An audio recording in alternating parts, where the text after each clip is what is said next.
देश नीति में दोस्तों आपका स्वागत है। मैं हूं आपके साथ राशिद जहीर। राहुल गांधी की यात्रा कल बिहार चली आई थी। 4 शहरों के अंदर हंगामा मचाकर रख दिया। मैं बताने ये आया हूं आपको कि नीतीश कुमार का वोट बैंक पे राहुल गांधी किस प्रकार से सेंध लगाकर चुपचाप अपना काम कर रहे हैं। तेजस्वी यादव यानी कि लालू प्रसाद यादव की पार्टी और उनके मुंह से भी ऐसे शब्द नहीं निकले। बहुत संतुलित बात चल रही है।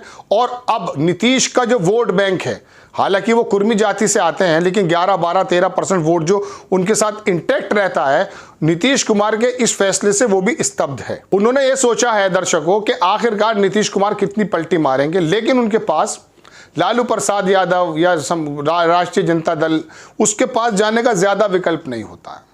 इस वजह से वो एक ऐसे विकल्प की तलाश में हमेशा रहते हैं कि वो नीतीश यादव की जदयू जनता दल यूनाइटेड को छोड़कर किसी सही जगह चले जाएं, अगर वो भारतीय जनता पार्टी में नहीं जाना चाहते।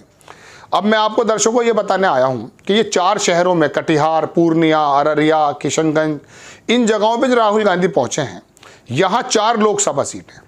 किशनगंज की तो शायद मेरे ख्याल से पहले एक मौलाना जीते थे, कांग्रेस के पास है, और बाकी 3 जो हैं वो एनडीए के पास हैं, यानी कि जदयू के पास है, और शायद 1 सीट भाजपा के पास। जबकि ये सीटें जो हैं 47% यहाँ मुस्लिम हैं। फिर आप कहेंगे कि कैसे जीत गए? बंटवारा। अगर इन जगहों पर जनता दल यूनाइटेड का जो वोट है, जो नीतीश कुमार के इस फैसले से थोड़ा स्तब्ध है, थोड़ा सा परेशान भी है, पलटू राम के नाम से भी परेशान है, लेकिन उसकी मजबूरी यह है कि नीतीश कुमार ने काम किया है, इसलिए उसको वो वोट बार बार दे देते हैं। आपको मैं दर्शकों को यह बताना चाहता हूं कि राहुल गांधी बिना कुछ कहे अगर लालू प्रसाद यादव की पार्टी से समझौता इस प्रकार से करें कि इस पट्टी पर लालू प्रसाद यादव की पार्टी का कैंडिडेट ना होकर गैर मुस्लिम कांग्रेस का कैंडिडेट मजबूत आ जाए, तो वो मुस्लिम और तमाम जो ओबीसी अपर है वो तो उनको मिलेगा राजद की वजह से और दूसरी वजह से भी। लेकिन जो जदयू का वोट है, जिसकी वजह से मुस्लिम बाहुल्य क्षेत्र होने के बावजूद भी नीतीश कुमार यहां से सीटें निकाल देते हैं या भारतीय जनता पार्टी के साथ आके निकाल देते हैं, वो कांग्रेस की तरफ चला जाएगा। इस बात को बताने से पहले मुझे आपको थोड़ा सा समीकरण समझाना पड़ेगा, बताना पड़ेगा। दरअसल दर्शकों, इसमें कोई दो राय नहीं कि नीतीश कुमार की जो पलटी है, उसने गठबंधन की अगर कुछ उम्मीदें बनी हुई थी, उसको बहुत तगड़ा झटका दिया। ये मैं पहले आपको बता चुका। लेकिन नीतीश कुमार की भी एक प्रॉब्लम है। नीतीश कुमार 2014 में जब इंडिपेंडेंट लड़े लोकसभा का चुनाव, 2 सीटें आई थी पूरे बिहार में। 2019 में जब पलटी मार के उनके साथ पहुंच गए तो उनकी सीटें आई 17 में से 16, समझ गए। और बाकी सीटें जो 20-22 सीटें लगभग थीं, वो जीत ली थी भारतीय जनता पार्टी ने नीतीश यादव के सहायता से। वहां उन्होंने ये देखा कि मेरा वोट परसेंटेज भी बढ़ गया था और भारतीय जनता पार्टी का 27 से लेकर थोड़ा 26 या 21 रह गया था। तो भारतीय जनता पार्टी का कम हुआ, लेकिन नीतीश यादव का वोट परसेंटेज बढ़ गया था। अब उस बढ़ने से हुआ क्या कि 16 सीटें आ गई। केंद्र में बार्गेनिंग करने की स्थिति हो गई। अमित शाह और अमित मोदी को भी जो है किसी प्रकार से सामने बैठ के बात करने की स्थिति रहती है। अब उन्होंने सोचा ये कि अब मेरी पार्टी कहीं टूट ना जाए, क्योंकि उसके टूटने के भी चांसेस ज्यादा थे। आपको दर्शकों में एक बात और बताता हूं, वहां रामविलास पासवान की पार्टी के साथ हाल क्या हुआ आपको मालूम है। चाचा भतीजे में लड़ाई किस प्रकार से हुई ये आपको मालूम है।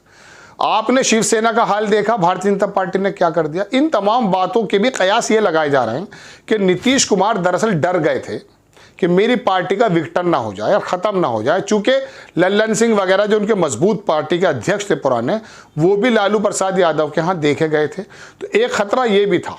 दूसरा खतरा यह था कि राजद के साथ मिलकर अगर सीटें नहीं आई, जिस तरह से लग ये रहा है कि शायद मोदी जी तीसरी बार प्रधानमंत्री बनने वाले हैं, ऐसा कहना है गोदी मीडिया का, नेताओं का भी।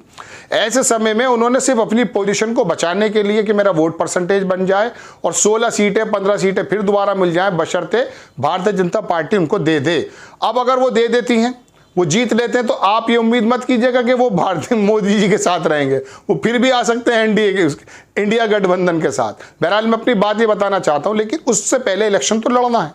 राहुल गांधी ने किस प्रकार से सेंध लगा दी है ये मैं आपको बताना चाहता हूं। इन 4 जगहों पर बड़ा जबरदस्त जन सैलाब उमड़ा, पूरे देश ने देखा, बिहार ने देखा। और राहुल गांधी की तरफ एक तीसरा फैक्टर बिहार के अंदर ये पैदा हो गया है कि ये आदमी मुद्दों की बात करता है, बुनियादी ज़रूरतों की बात करता है, हिंदू मुस्लिम जातिवाद में हमें नहीं इन्वॉल्व करता है। और उसी भीड़ ने बता ये दिया जो राहुल गांधी की बस निकली और बच्चे और तमाम बूढ़े और महिलाएं उनके इस्तकबाल के लिए उमड़ी हैं, इस बात से जदयू का वोट खिसकने का पूरा अंदेशा है। अब क्या है उसकी शक्ल? उसकी शक्ल ये हो सकती है कि राहुल गांधी ने एक तो नीतीश यादव के बारे में एक शब्द नहीं कहा, उनके वोटर्स को मालूम हो जाएगा कि हमारे नेता के बारे में राहुल गांधी ने कुछ कहा नहीं है, लेकिन सोफिस्टिकेटेडली अगर उन्होंने इस इलेक्शन को लड़ लिया, राजद से ये सीटें ले ली, हालांकि राजद अपनी ही कैंडिडेट लड़ाएगी, लेकिन अगर कांग्रेस को मिल जाता तो जदयू का वो वोट जो नीतीश कुमार से थोड़ा सा खिन है वो कांग्रेस के नाम पर कांग्रेस पर आ सकता है। Muslim vote, upper class OBC vote, ये तमाम वोट मिलकर के ये संभव है दोस्तों कि वो कांग्रेस की तरफ दे दे। अभी कांग्रेस फिर दोबारा बंगाल जाएगी जैसा बताया जा रहा है, वापस आके बिहार के दूसरे एरिया में जाएगी, तो नीतीश कुमार के लिए साइलेंटली राहुल गांधी खतरा बने हुए हैं। आपको खबर कैसी लगी अपनी राय कमेंट्स बॉक्स में जरूर दीजिए। चैनल को सब्सक्राइब कीजिए, शेयर कीजिए। नेक्स्ट टाइम में किसी खबर के साथ हाजिर होता हूं। जय हिंद।